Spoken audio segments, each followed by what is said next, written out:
Welcome back, Wolf Skinders, and welcome to a top 10 beast cards of Yugioh. This is, in my opinion, the top 10. If you don't like it, you can always comment below and tell me what would be your 10, but these are mine, so I hope you enjoy. Number 10, we have Behemoth, the king of all animals, a level 7 Earth beast with 2700 attack and 1500 defense. Its effect reads: you can normal summon this card with 1 tribute, but its attack becomes 2000, so you lose 700 attack for it. But by doing so, with its effect, if you were to its effects reads that if you tribute, no matter if it's 1 or 2, up to 1, you can return 1 beast card. To return it to your hand, and if you do 2, you can return it to your return it to your hand up to 2 beast cards.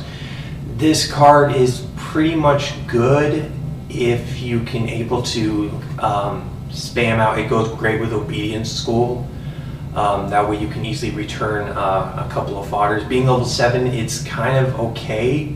If it was like a level 8, it would have been. I would have believed that this would have been really good, good card. At number 9, we have Gishki Beast, a level 4 water beast with 1500 attack and 1300 defense. Its effect reads: if this is normal summon, you can target 1 level 4 lower Gishki monster from your graveyard, special summon it in face up defense position. That's not bad for a level 4, meaning you can easily scoop and you can easily grab another Gishki from the deck. I like to run 2. I like to run a full set of 3 Gishkis. Dump 1, normal summon, keep pulling it out. It's a really good rank 4 fodder for the beast, for a beast card engine. So I suggest being number 9. It's got its place. It can easily do better, but I believe it to be a really good, solid number 9. Number 8 can be flipped. Number 8 can be either 9 or 7, depending on how you want to go. It's got a really good effect. So take it with a grain of salt.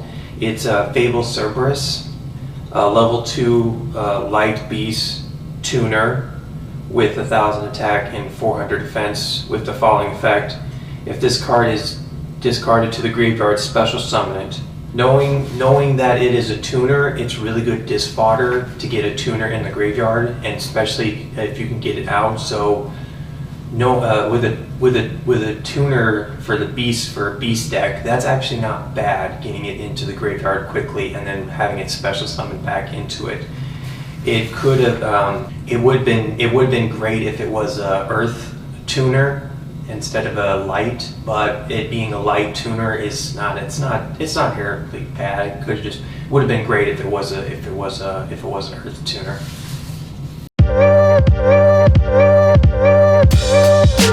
At number 7, we have Koala. Like I said, number 7 and 8 could have been swapped, so you could easily pick each one. Koala is a level 2 Earth Beast with 100 attack and 1600 defense. Koala's effect reads: once per turn, you can target 1 monster you control. Its attack decreases to 0. So you need a control a beast card to activate Koalas. Now it does do well. It does do well in a good beatdown deck because you can easily drop some attacking creatures down to 0 easily to be able to punch through them. A really good strategy with Koala is to special summon it from the graveyard, and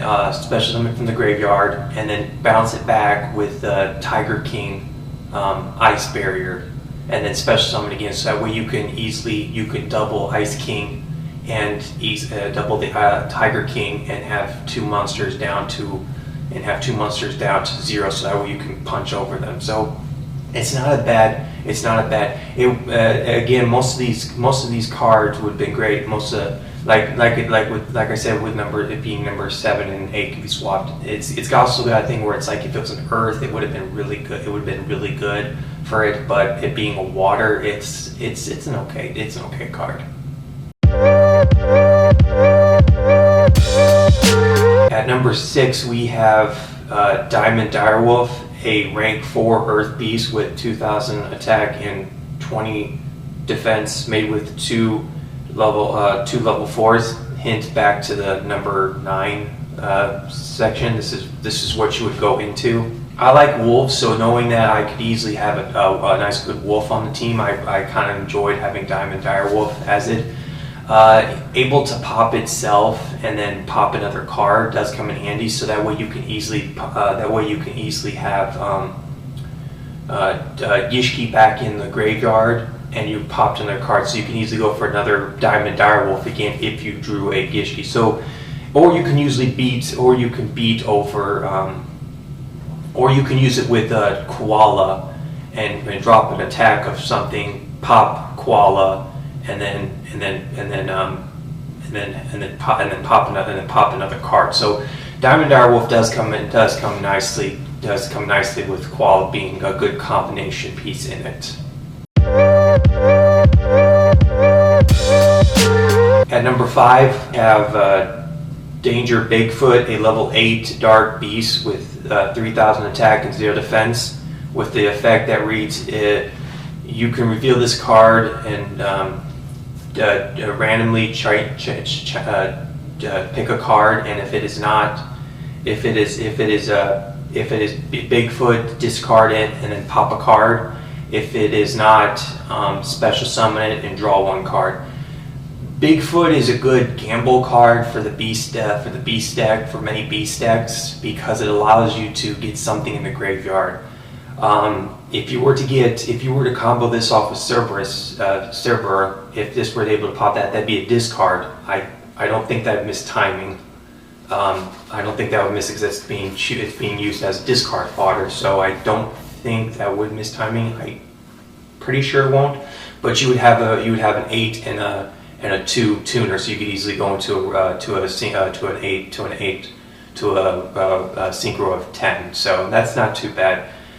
It does make a good decent beat stick to get on the field, so you have some type of attack power on the field. At number 4, we have Dyalla, Tiger King of the Ice Barriers, a level 6 water synchro with 2,000 attack and 1,400 defense, made with 1 tuner and 1 non-tuner water monster. This goes great with Gishki. Also, since you don't have a lot of water creature monsters to go into use that are they're really low. There's some that are level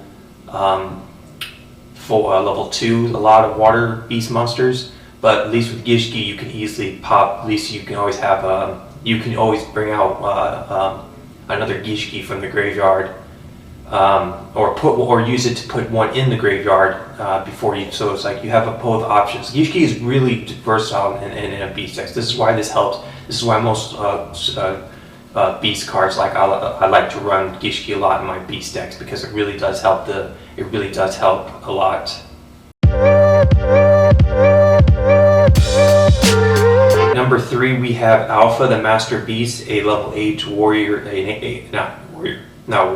Earth Beast with 3,000 attack and 225 defense. With the effect reads, cannot be normal summon or set, must first be special summoned from your hand, while the total of all monsters your opponent controls is that of your monster. It's pretty much meaning if your opponent has more attack than you can pretty much special summon Alpha. Alpha is still a really good card to go into, because it allows you to just instantaneously get a beat stick onto the field, and you allow it to bounce back. So you can use Alpha's ability to bounce a card back from dead. It's a Diamond Direwolf, but a little bit better, because you don't destroy your card, you bounce one back. So but it can't attack. It can't attack directly the turn that it uses its card. So it's sometimes not really that. It's not really that great. But it does do well. It does come in clutch when you really need to get a card off the field. Number 2, we have Yugioh, the Keeper of Sacred Tree, a level 10 Earth Beast Synchro with 3100 attack and 1900 defense, made with 1 tuner and 1 or more non-tuner monsters, with an easy effect that reads, your opponent cannot target this card with card effects except during your main phase 1. Yugioh is pretty much the king of beast monsters to go into in any synchro heavy beast deck, or any beast deck that can run it. If you're running a beast deck, Yugioh is technically the card you always want to go into, because it gives you a body on the field and it gives you somewhat protection. Many beast cards don't have a lot of protection for it, so having one beast card have a good decent protection does help you in the long term of a duel. At number 1, may seem weird, but hear me out. This one in my opinion is a really good beast card, and that is Uniflora, the mystical beast of the forest, a level 1 Earth beast, 700 attack, 1500 effect with the effect that reads, if all monsters in your graveyard are beast type, you contribute this card, special summon 1 beast monster from your graveyard except Uniflora, but it cannot attack this turn. Only Uniflora. Now, Uniflora may seem weak, but that really does come in handy when you need something out of the field. So take it for if you special summon Alpha. It can't attack, but it can still use the effect because you already summoned it the turn, so you can easily grab it instead of being a discard, so you can use its effect. I'm assuming that's how you can use Uniflora's. Uniflora is just a really good card to be able to pull beast cards from your hand or your graveyard in a pinch.